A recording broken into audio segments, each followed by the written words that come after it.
ಸನ್ಮಾನ ಶ್ರೀ ಗುರುಜಿಗಳಾಗಿರ್ತಕ್ಕಂಥ ಬಿ ಆಗಿರ್ತಕ್ಕಂಥ active B ಆಗಿರ್ತಕ್ಕಂಥ ನಮ್ಮ ಕೆ ಆರ್ ಜಿ ಅವರು ವೇದಿಕೆ ಮೇಲೆ ನನ್ನ ಜೊತೆ ಹಾಸನದಾಗಿರ್ತಕ್ಕಂಥ ಎಲ್ಲ ಮಹನೀಯರಿಗೂ, ವಿಶೇಷವಾಗಿ ಈ ಸ್ಕೂಲಿನ ಪ್ರಾಧ್ಯಾಪಕರೊಂದವ್ರಿಗೂ ನನ್ನ ವಿಶೇಷ ಥ್ಯಾಂಕ್ಸ್. ಮೋಹನ್ ಬಾಬು ಅವ್ರಿಗೂ, ನಿಮ್ಮಿಂದನೇ ಈ ಸ್ಕೂಲಿಗೆ ಬಂದೆ ನಾನು ಇವತ್ತು.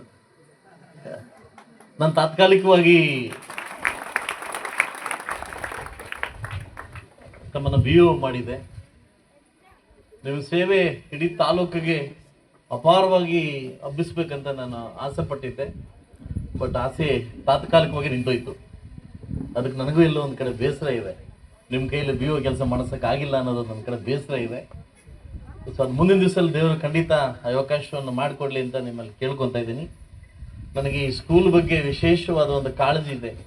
ಪ್ರತಿ ಸಾರಿ ಹೋಗ್ಬೇಕಾದ್ರೂ ಯಳಗೊಂಡಳ್ಳಿ ಸ್ಕೂಲ್ ಬಗ್ಗೆ ನಾನು ಎಲ್ಲ ಕಡೆ ಹೇಳ್ತಾ ಇರ್ತೀನಿ, ಯಳಗೊಂಡಳ್ಳಿ ಸ್ಕೂಲ್ ನೋಡಿ ಒಂದ್ಸರಿ, ಅಲ್ಲಿ ಹೋಗಿ ಬನ್ನಿ ಅಂತ ಎಲ್ಲ ಹೈಸ್ಕೂಲವ್ರಿಗೆ ಹೇಳ್ತಾ ಇರ್ತೀನಿ.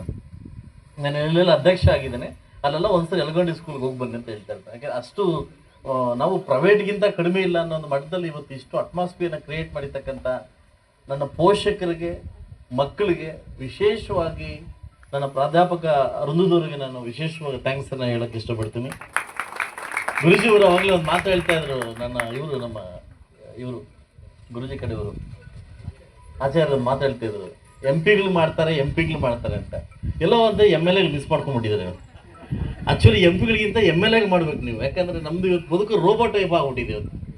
ಹೆಂಗೆ ಅಂದರೆ ಇವತ್ತು ಎಮ್ ಎಲ್ ಎ ಆಗಿದ್ವಿ, ಎಮ್ ಎಲ್ ಎ ಆದ ತಕ್ಷಣ ಇಡೀ ನಮ್ಮ ಪರ್ಸ್ನಲ್ ಲೈಫೆಲ್ಲ ಹಾಳಾಗಿದೆ. ನನ್ನ ವೈಯಕ್ತಿಕ ಪರ್ಸ್ನಲ್ ಲೈಫಲ್ಲಿ ಹೇಳ್ತೀನಿ, ಹಾಳಾಗಿದೆ. ಇವತ್ತು ಮಕ್ಕಳನ್ನ ನೋಡೋದು ನಾನು ವಾರಕ್ಕೆ ಒಂದೇ 1 ಅವರ್ ಅಷ್ಟೇ ವಿಡಿಯೋ ಕಾಲಲ್ಲಿ. ನಾವು ಕೊಡೋಕ್ಕಾಗದೆ, ಮಕ್ಕಳ ಜೈಪಲ್ಲಿ ಲೈಫ್ ಕೊಡೋಕ್ಕಾಗದೆ ಅವ್ರನ್ನ ತೊಗೊಂಡು ಹಾಸ್ಟೆಲ್ಗೆ ಹಾಕ್ಬಿಟ್ಟಿದ್ವಿ. ಯಾಕೆ ಅಂತಂದರೆ ಇಲ್ಲಿದ್ದಷ್ಟು ಮಕ್ಕಳು ನಮ್ಮನ್ನು ಕಂಪ್ಯಾರಿಸನ್ ಮಾಡಿ, ಬೇರೆ ಕಂಪ್ಯಾರಿಸನ್ ಮಾಡಿ ನಮ್ಮನ್ನು ವಿಲನ್ ಥರ ಮಾಡ್ತಾಯಿದ್ರು. ಬೇರೆ ಮಕ್ಕಳು ಅವ್ರ ತಂದೆ ತಾಯಿರು ಔಟಿಂಗ್ ಕರ್ಕೊಂಡು ಹೋಗ್ತಾರೆ, ಐಸ್ ಕ್ರೀಮ್ ಕರ್ಕೊಂಡು ಹೋಗ್ತಾರೆ, ಎಲ್ಲ ಕರ್ಕೊಂಡು ಹೋಗಿ ನಮ್ಮ ಕೈಲಿ ಆಗ್ತಾ ಇಲ್ಲ. ಆ ಸಂದರ್ಭಕ್ಕೆ ಬಂದಾಗ ಎಲ್ಲೋ ಒಂದು ಕಡೆ ನನ್ನ ಮಗ ನಾನು ದೂಷಣೆ ಮಾಡೋಕ್ಕೆ ಟ್ರೈ ಮಾಡ್ದ. ಏನಂತಂದರೆ, ಪಾಪ ಅವರಪ್ಪ ಹಂಗಿದೆ, ನಮ್ಮಪ್ಪ ಯಾಕೆ ಹಿಂಗಿದ್ದಾರೆ ಅನ್ನೋದು. ನಾನು ಎಷ್ಟೇ ಏನೇ ಕೊಟ್ಟರು ಕೂಡ ಎಲ್ಲೋ ಒಂದು ಕಡೆ ವಿಲನ್ ಆಗ್ಲಿಕ್ಕೆ ನಾನು ನೋಡಿದೆ.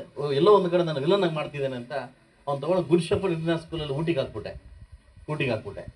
ಸೊ ನೆಕ್ಸ್ಟ್ ಇಯರ್ ಬಂದುಬಿಟ್ಟು ಕಿಂಗ್ಸ್ ಸ್ಕೂಲ್ ಇನ್ ದುಬೈ, ಅಲ್ಲಿ ಇಬ್ಬರು ಮಕ್ಕಳು ಅಲ್ಲಾಗ್ತಾ ಇದ್ದೀನಿ.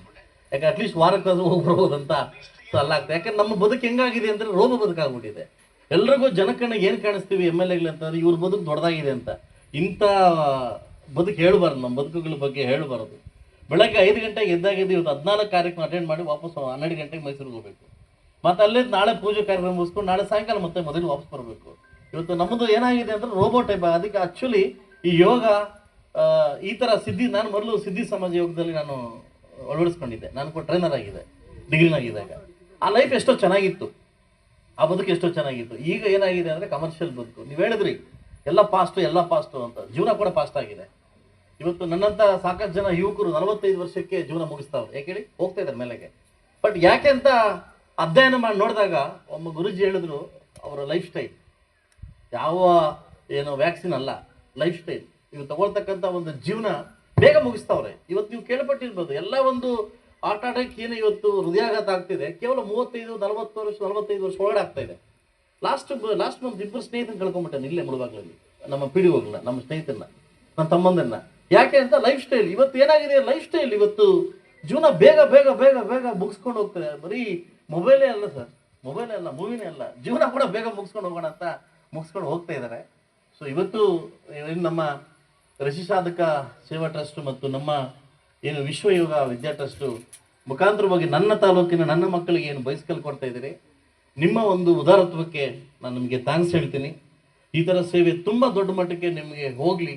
ಯಾಕೆಂತಂದರೆ ಕೊಡುವ ದಾನಿಗಳು ಮುಂದೆ ಬಂದಾಗ ಮಾತ್ರ ಸಮಾಜ ಕಟ್ಟಲಿಕ್ಕೆ ಸಾಧ್ಯ ಆಗ್ತದೆ. ಇವತ್ತು ಕೆಲವೊಮ್ಮೆ ಶಾಸಕರಾಗಿ ಕೂಡ, ಪಾರ್ಟ್ ಆಫ್ ದಿ ಗೌರ್ಮೆಂಟ್ ಆಗಿ ಕೂಡ ಎಲ್ಲೋ ಒಂದು ಕಡೆ ಕೈಲಾಗದಿರ್ತಕ್ಕಂಥ ಮಟ್ಟಕ್ಕೆ ನಾವು ಹೋಗ್ತಾ ಇದ್ದೀವಿ. ರೀಚ್ ಮಾಡೋಕ್ಕಾಗ್ತಾ ಇಲ್ಲ. ಪ್ರತಿ ಹಳ್ಳಿಗೆ ಹೋದಾಗ ಅವ್ರು ಕೇಳ್ತಕ್ಕಂಥ ಕೆಲಸಗಳಿಗೆ ರೀಚ್ ಮಾಡೋಕ್ಕಾಗ್ತಾರೆ. ಎಲ್ಲೋ ಒಂದು ಕಡೆ ನೋವೇನಂತಂದರೆ, ಏನಕ್ಕಪ್ಪ ಈ ಶಾಸಕರಾಗಿದ್ದೀವಿ, ಉದ್ಯಮಗಳಾಗಿದ್ದು ಚೆನ್ನಾಗಿದ್ವಲ್ಲ, ನಾವು ರೀಚ್ ಮಾಡೋಕ್ಕಾಗ್ತಾ ಇಲ್ಲ. ನಾನು 1 ಲಕ್ಷ ಜನ ಆಸೆ ಪಟ್ಟು ಓಟ್ ಹಾಕಿದ್ದಾರೆ, ಇವ್ರಿಗೆ ರೀಚ್ ಮಾಡ್ಲಿಕ್ಕೆ ಆಗ್ತದೆ ಕೊರಗು ತುಂಬ ಹೋಗ್ತಿದೆ. ಈ ರಾಜಕಾರಣಿಗಳ ಬದುಕು ಹೇಗಾಗ್ತಿದೆ ಅಂತಂದರೆ ತುಂಬ ಅಘೋರ ಮಟ್ಟಕ್ಕೆ ಆಗ್ತಾ ಇದೆ. ನಾನು ತಪ್ಪು ತಿಳ್ಕೊಂಬೇಡಿ ಸರ್. ಯಾಕಂದ್ರೆ ನಾನು ಪ್ರತಿ ತಿಂಗಳು ದುಬೈಗೆ ಹೋಗ್ತಾ ಇರ್ತೀನಿ. ದುಬೈ ಲೈಫ್ ಸ್ಟೈಲ್ನ ಕಂಡಾಗ, ಇಂಡಿಯಾ ಲೈಫ್ ಸ್ಟೈಲ್ ಕಂಡಾಗ, ನಾನು ಯಾವುದೋ ಒಂದು NDA TV ಮತ್ತೆ ಒಂದು ಆರ್ಟಿಕಲ್ ಓದಿದೆ ಮೊನ್ನೆ, ಇದರಲ್ಲಿ ಎಲ್ಲಿ ಬರ್ಬೇಕಾದ್ರೆ ಓದಿದೆ. ಮೊದಲು ಬಿಫೋರ್ ಕರೋನಾ ಮೊದಲು ಕರೋನಾ 2,000-3,000 ಜನ ವರ್ಷಕ್ಕೆ ವಲಸೆ ಹೋಗ್ತಿದ್ರಂತೆ. ಏನು, ಇಂಡಿಯಾ ಬಿಟ್ಟು ಬೇರೆ ದೇಶಕ್ಕೆ ವಲಸೆ ಹೋಗ್ತಿದ್ರಂತೆ. ನಾವು at present 1 lakh and above ಹೋಗ್ತಾ ಇದ್ದಾರೆ. ಎವ್ರಿ ಇಯರ್ 1 ಲಕ್ಷಕ್ಕಿಂತ ಜನ ಈ ದೇಶ ಬಿಟ್ಟು ಹೋಗ್ತಾ ಇದ್ದಾರೆ. ಯಾಕೆ ಅಂತಂದ್ರೆ ರೀಚ್ ಮಾಡಕ್ ಆಗ್ತಾ ಇಲ್ಲ. ಎಲ್ಲೋ ಒಂದು ಕಡೆ ರಾಜಕಾರಣಿಗೆ ಒಂದು ಪ್ರಶ್ನೆ ಆಗಿದೆ, ಆ ದೇಶ ಮಾಡೋದೇನು, ನಾವು ಮಾಡದಿರ್ದಿರಂತ ಪದ್ಧತಿ ಬಂದಾಗ ಈ ಸಿಸ್ಟಮ್ನ ಯಾವಾಗ ನಾವು ಚೇಂಜ್ ಮಾಡ್ತೀವಿ, ರಾಜಕಾರಣ ಸಿಸ್ಟಮ್ ಯಾವಾಗ ಚೇಂಜ್ ಮಾಡ್ತೀವಿ, ಖಂಡಿತವಾಗ್ಲೂ ಸಾಧ್ಯ ಆಗ್ತದೆ. ಬೇರೆ ಕಂಟ್ರಿದಲ್ಲಿ ಇವತ್ತು ನೋಡಿ, ದುಬೈಯಲ್ಲಿ ಇರ್ಬೋದು, UAE ಇರ್ಬೋದು, ಟ್ಯಾಕ್ಸ್ ಫ್ರೀ ಇದೆ. ನಮಗೆಲ್ಲ ಸಾಕಷ್ಟು ಟ್ಯಾಕ್ಸ್ ಫ್ರೀ ಇದೆ.